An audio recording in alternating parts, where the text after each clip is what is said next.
Bom dia, irmãos. A graça e a paz do Senhor Jesus, amém? Que bom, privilégio estar aqui mais uma vez, poder compartilhar um pouco do que Deus tem falado ao nosso coração. Queria desde já convidar você a abrir a palavra do Senhor lá na carta de 1 Pedro, por favor. 1 Pedro, capítulo 1.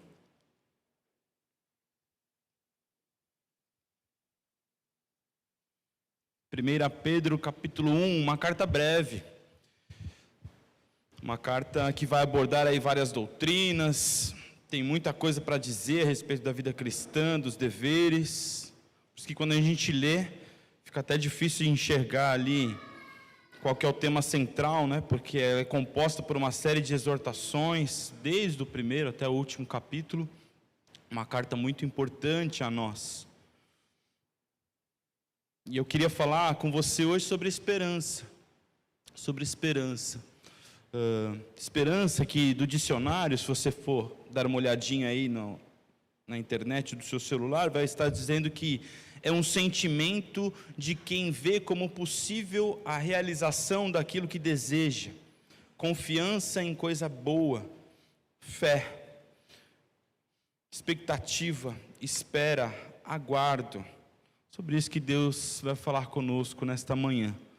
1 Pedro, capítulo 1, do verso 3 em diante, diz assim a palavra do Senhor: Bendito seja o Deus e Pai de nosso Senhor Jesus Cristo, que, segundo a sua grande misericórdia, nos regenerou para uma viva esperança, mediante a ressurreição de Jesus Cristo dentre os mortos, para uma herança que não pode ser destruída, que não fica manchada, que não murcha e que está reservada nos céus para vocês, que são guardados pelo poder de Deus, mediante a fé, para a salvação preparada para ser revelada no último tempo.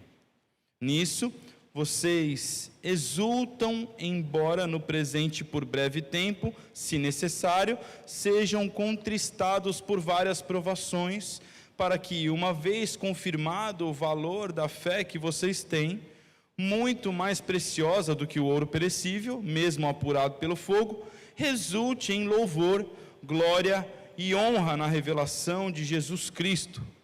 Mesmo sem tê-lo visto, vocês o amam. Mesmo não o vendo agora, mas crendo nele, exultam com uma alegria indescritível e cheia de glória, obtendo o alvo dessa fé, a salvação da alma. Amém, até aí. Vamos orar mais uma vez? Obrigado, Senhor, porque tem nos abençoado, sustentado até aqui. Obrigado porque o Senhor é o Deus da nossa vida, da nossa salvação. E obrigado porque a gente pode se reunir juntos enquanto corpo de Cristo para sermos instruídos pelo Senhor na Tua Palavra, para podermos também orarmos uns com os outros, uns pelos outros, podemos confessar os nossos pecados diante do Senhor. Isso tudo é graça Tua, Pai, é favor imerecido e nós Te louvamos por isso. Te agradecemos, Te bendizemos, em nome de Jesus. Amém. Então, os cristãos, para quem o apóstolo Pedro escreve aqui, eles estavam vivendo dias difíceis. Aqueles cristãos foram desafiados, assim como nós estamos sendo desafiados nesta manhã.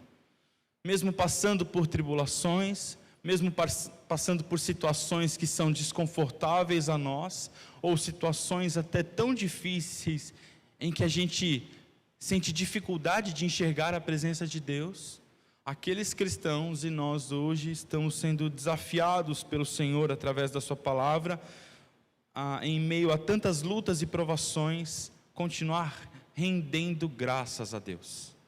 É sobre isso a vida cristã. É entender que nós temos esta obrigação para com o nosso Senhor. Fomos criados para o louvor de sua glória. Por isso, não podemos permitir com que estas situações externas que acontecem conosco mudem o relacionamento interno que nós temos com Deus. As convicções sobre a fé em Jesus Cristo, nosso Senhor e nosso Salvador. E esse primeiro grande motivo que o apóstolo Pedro traz para nós aqui é que nós devemos render graças ao Senhor por suas misericórdias. O presbítero Davi falou ainda há pouco sobre isso. Que bom que Deus é misericordioso. Em outros trechos das Escrituras, nós percebemos que as misericórdias do Senhor, elas são a causa de nós não sermos consumidos. Elas não têm fim, elas se renovam a cada manhã. Olha só que dia gostoso Deus está nos dando. Você abriu os olhos hoje e as misericórdias do Senhor, elas se renovaram na sua vida. Você pôde estar aqui, você pôde acordar, talvez tomar um café, se preparar para vir à casa do Senhor. Misericórdia de Deus para com as nossas vidas. Misericórdias que não têm fim, e esse deve ser motivo suficiente para rendermos graças ao Senhor, para nos curvarmos a Ele, gratos pelo que Ele tem feito nas nossas vidas, mesmo que os tempos não estejam tão favoráveis assim, ou mesmo que as nossas vontades não sejam as vontades do Senhor para as nossas vidas. Tantas vezes a gente ora ao Senhor, e a gente coloca os nossos pedidos diante do Senhor, e nós mesmos nos colocamos em situações em que parece estarmos sendo ignorados pelo Senhor, ou que parece que Ele permanece em silêncio, parece que Deus deixou de nos amar. A gente se coloca nisso porque a gente esquece da soberania dEle. Nós nos esquecemos de que a vontade dEle para a nossa vida, ela é boa, perfeita e agradável. E se é boa, perfeita e agradável, e aquilo que nós pedimos ao Senhor, e oramos às vezes tanto e com tanto afinco, não foi feito, é porque de fato não era a vontade dEle, não era o melhor. É com essa ótica que nós precisamos enxergar as nossas vidas. O Senhor tem sempre o melhor para você e para mim, meus irmãos. Agora, talvez o seu melhor não seja o melhor de Deus, e dê graças a Deus por isso. Talvez você já tenha passado por essa situação, talvez você já tenha olhado no retrovisor da vida e pensado: Deus, obrigado porque o Senhor não atendeu aquele meu pedido, obrigado porque o Senhor não atendeu aquela minha oração. O Senhor foi misericordioso, porque eu não estava enxergando de modo tão real assim, eu não estava enxergando o que aconteceria depois, mas o Senhor, enxergando de antemão, me abençoou. Obrigado por isso. Pensa um pouquinho, tenho certeza que você vai encontrar alguma situação como essa. E o texto vai nos ensinando aqui que nós devemos bendizer, esta é a palavra que ele usa especificamente. Estou usando render graças, mas também podemos usar bendizer, e aí o texto nos ensina a bendizer este nosso Deus, porque Ele é misericordioso, mas porque esta grande misericórdia, pela ressurreição de Cristo. Lembram do significado que eu mencionei agora? O sentimento de quem vê como possível a realização daquilo que deseja. Quem faz isso conosco é a misericórdia. A misericórdia, ela nos regenera para viver esta esperança reservada para nós pela ressurreição de Jesus Cristo, o nosso Senhor. E essa misericórdia também nos regenera para uma herança perfeita, reservada nos céus para nós. É o que vai dizer aí o verso 3 e o verso 4 do capítulo 1 da sua Bíblia. Bendito seja o Deus e Pai do nosso Senhor Jesus Cristo, que segundo a sua grande misericórdia, nos regenerou para uma viva esperança, mediante a ressurreição de Jesus Cristo dentre os mortos, para uma herança que não pode ser destruída, que não fica manchada, que não murcha, e está reservada nos céus para vocês. Eu estou aqui na versão NAA, tá bom? A Nova Almeida atualizada, talvez esteja um pouquinho diferente aí da revista e atualizada, algumas palavrinhas apenas. Então nós precisamos ter este hábito de render graças a Deus, ao nosso Senhor, pela sua infinita soberania, porque em sua infinita soberania Ele tem misericórdia de nós, tem misericórdia das nossas vidas, quando a gente escolhe aquilo que não agrada o seu coração, tem misericórdia de nós, quando Ele vê a gente tropeçando, continua lá de braços abertos, esperando para que a gente olhe para Ele e o enxergue como é, Pai, um Pai misericordioso, perfeito, que está pronto a nos reerguer, nos limpar do pó e nos restaurar para continuarmos caminhando com Ele. O apóstolo também nos convida a render graças ao Senhor, por um motivo mais difícil ainda agora, pelas provações. Já fez isso? Agradeceu a Deus por provação? Isso é um baita de um desafio para nós, não é? Agradecer a Deus porque você está passando por uma situação difícil. Tiago vai nos alertar sobre isso, não é? Tiago vai dizer que nós precisamos agradecer também pelas provações, lá no capítulo 1 de sua carta, porque a provação, depois da provação, vem a aprovação. E aí então nós recebemos a coroa da vida. O apóstolo Pedro fala sobre isso aí no verso 6, 7, 8, não é? Então, durante as provações, a nossa postura deve ser de contentamento, de ter sabedoria para agir durante esse momento. Nós precisamos ter cuidado com a cobiça durante esse período de provações. E passar por provações, claro que aqueles irmãos estavam passando por provações diferentes das nossas, em algumas esferas.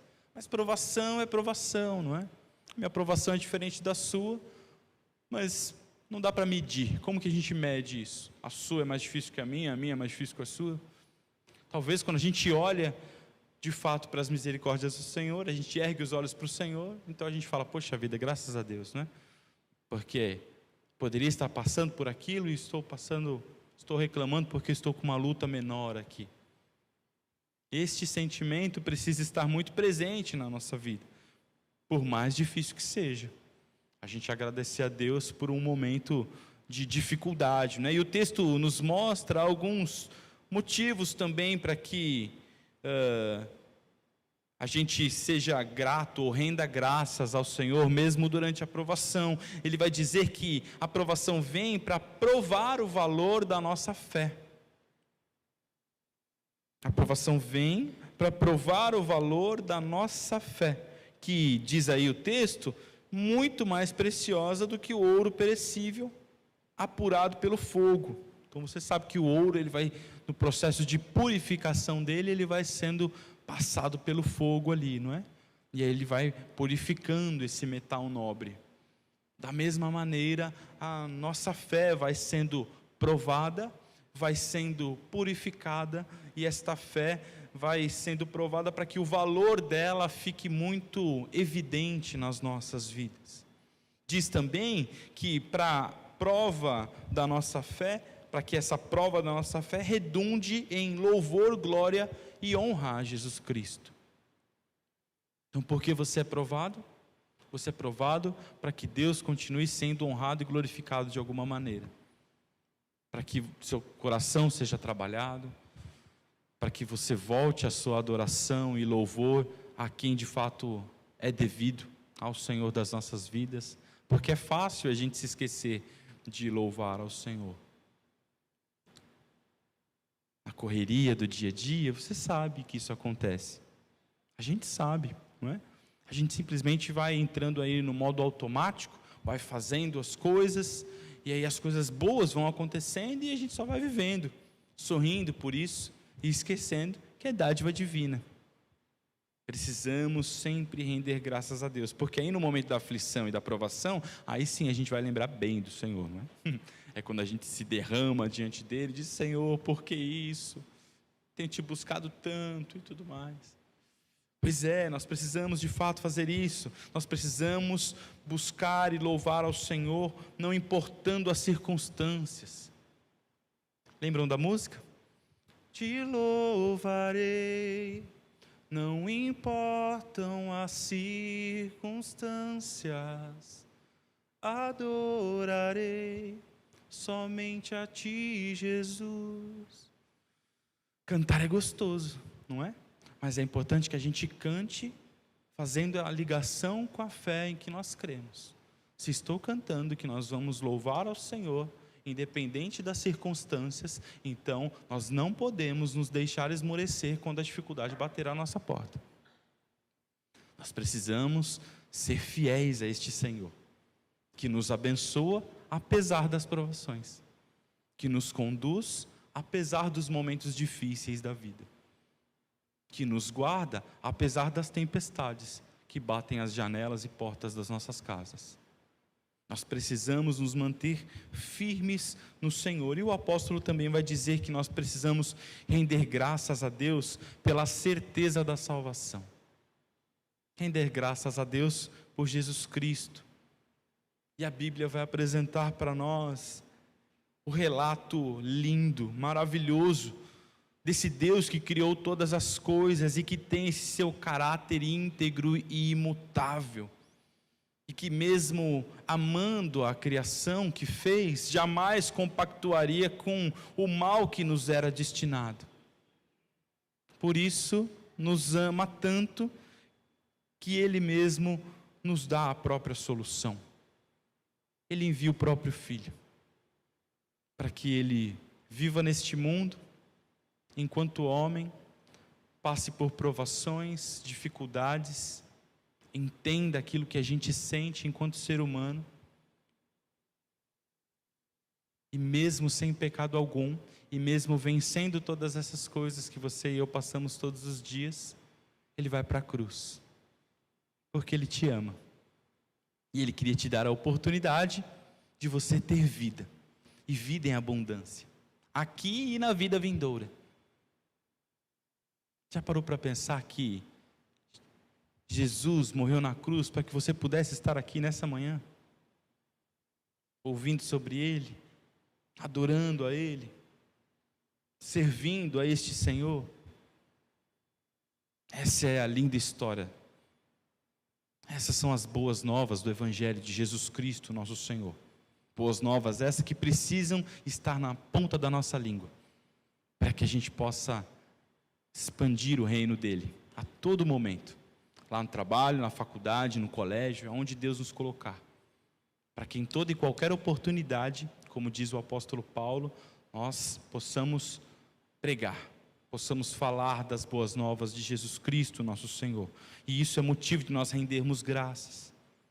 Talvez você já tenha desistido de algumas coisas na vida, desistido algumas vezes, talvez da própria vida, mas eu quero dizer para você que mesmo parecendo que você está vivendo a vida mais difícil do que a dos demais, ou que o momento mais difícil da sua vida, você precisa entender que a certeza da salvação é o grande motivo e é motivo suficiente para você continuar rendendo graças ao Senhor. Ainda que essa provação dure muito tempo, ainda que as circunstâncias não estejam humanas, não estejam tão favoráveis assim aos seus olhos, aos meus olhos, nós precisamos continuar rendendo graças a Deus, porque Ele se entregou na cruz do Calvário por amor às nossas vidas.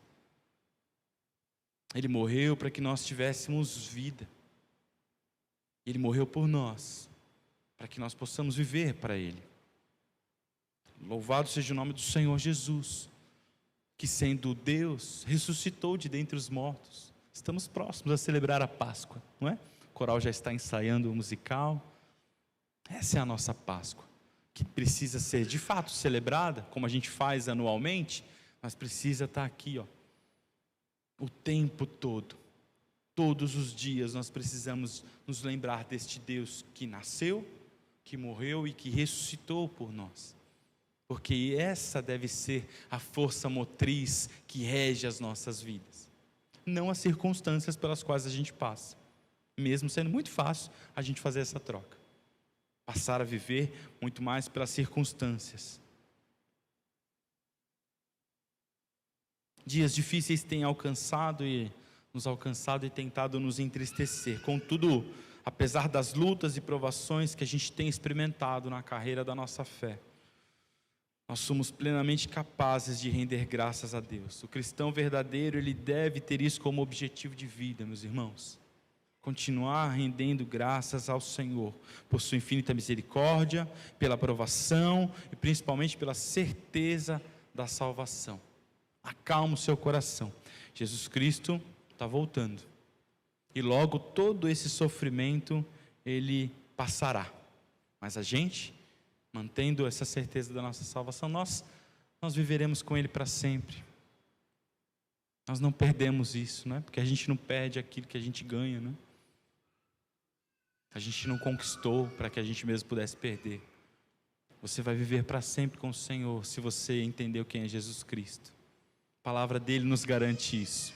Se com a tua boca você confessar que Jesus Cristo é o Senhor e crer de todo o teu coração que Deus o Pai o ressuscitou de dentre os mortos, será salvo. Está lá em Romanos 10, verso 9. Então creia na certeza da salvação, creia na volta desse Cristo que está às portas, porque a noite passará, o choro passará, mas nós permaneceremos firmes para sempre com o nosso Deus, durante a eternidade. Amém?